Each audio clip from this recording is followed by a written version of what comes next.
Thanks for having me on again. It's our pleasure. So let's get started and share some tips for students.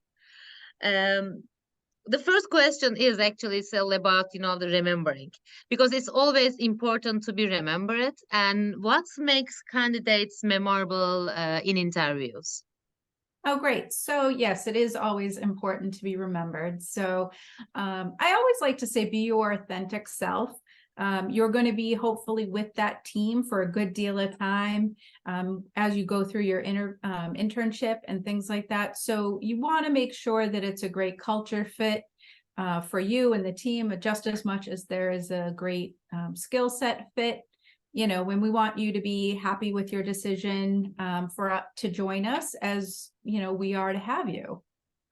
Very true, very true. So behavioral questions can be challenging sometimes. So can you please tell me how students can effectively answer these behavioral questions in interviews? Yes, they can be quite difficult. I always try to make the candidates feel comfortable. It's a conversation. A lot of what we do is communicating together and talking and having a conversation. So I always like to break the ice with, give me a life lesson is what I like to call them. It's something that could be personal. It could be something that they've learned, in work, but a lot of times for students, this might be their first real job, or it might even be their first interview. So they might not have a, scripted answer of tell me, some behavioral questions. But when they're asked the question, tell me more about a challenge you were faced with and how they went about solving the challenge, gives me just as much insight, if not more, to how they're going to go about attacking a problem and how they're going to be within the workforce and how they're going to fit into our company and our culture. Oh, this is a great tips. Thank you very much. Thank you. Also, I'm sure there are some skills employers value. And how can students showcase them in their interviews? Yeah, again, students don't always have a wealth of experience, and they feel like, oh, I don't know what I'm going to do in this particular job. But if you think about the soft skills and different kinds of working together skills people have, it can be anything from working, a part-time job in maybe a restaurant, or working in on a sports team, or being in a band. Those sorts of things carry their own set of soft skills, and they really can translate into the business world.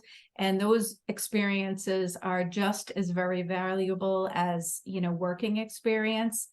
So don't be shy about telling an example of maybe a hungry customer who was angry because their food didn't come out on time.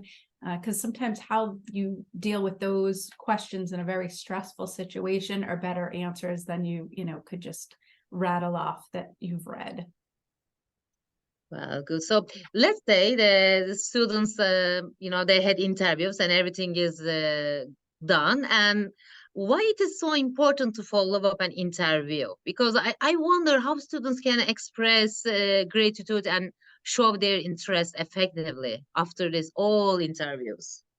Yeah, and sometimes there's a gap between when you've had your interview. It's a long process. Sometimes I try to go through the steps with the students as we're interviewing, or we've sent out notes so that they know what the process is and how it is here. It may be different at different companies where they may have interviewed. So after they've interviewed, I will tell them, send a follow-up note to the hiring manager, to me if you don't have their email. And then even a simple note on LinkedIn works, and maybe recalling something in particular that resonated with them about the conversation that they had. Why does it really feel that they're a good fit for the company? It doesn't need to be a long note. Just a simple thank you is fine. That's good. So, well, it's tough to handle the rejections. It's Yes. in your private life, in your business life. So I'm curious to know, how can students handle these job rejections gracefully, and what steps they can take to learn from these experiences? Yeah, rejection's part of life. it happens. And I really truly believe that everything happens for a reason. It sounds cliche, but when, one door closes, a window opens, don't burn bridges. Sometimes there's things that are completely out of your control. It could be that you just didn't apply at the right time and they already had someone in the pool. Sometimes it's that we've filled the role internally.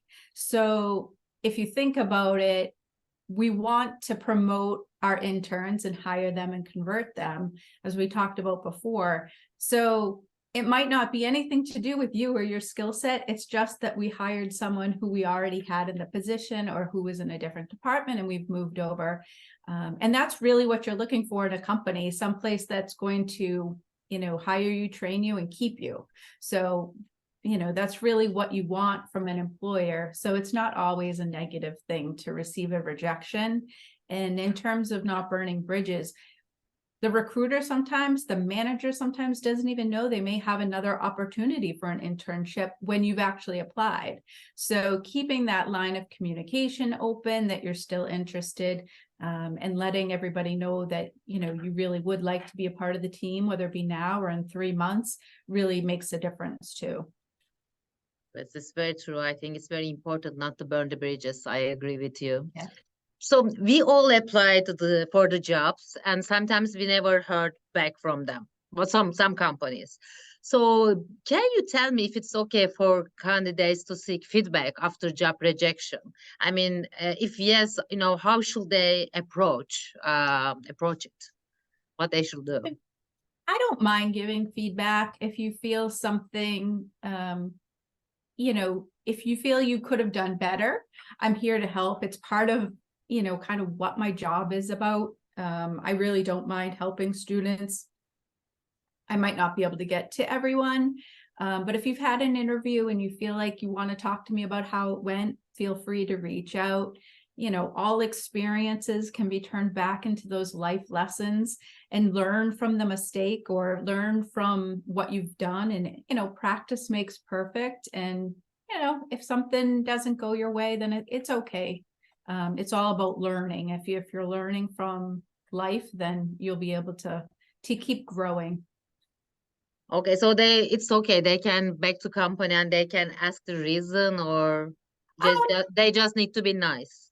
I would say be kind and considerate to people's time. We do receive a lot of applications. We can't always get back to everyone. But if you feel that you have something, to say, and think about the burning of the bridges, being positive and how you're saying it, reflects best. People can say what they want to say on the internet, but keep that in mind.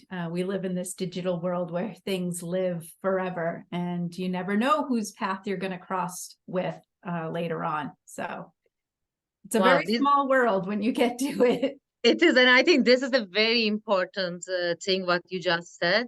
Thank you very much for your time.